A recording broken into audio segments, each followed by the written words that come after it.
अस्सलाम वालेकुम जिमी भाई, ये पहुंच गई डिलीवरी आपकी, ये आ गए। बहुत शुक्रिया सर, बहुत शुक्रिया। अस्सलाम वालेकुम, ये हमने जिमी भाई को ऑर्डर किया था, ना हमें जाने की ज़रूरत पड़ी है। माल इनको बताया, पैसे भेजे ऑनलाइन, तो इन्होंने हमें अपना पार्सल भेज दिया। डिलीवरी माशाल्लाह बिल्कुल सेफ पहुंची है, कोई ऐसा मसला नहीं है।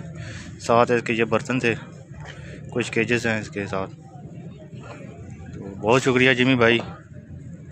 तो ये तरीका होता है दोस्तों खरगोश भेजने का।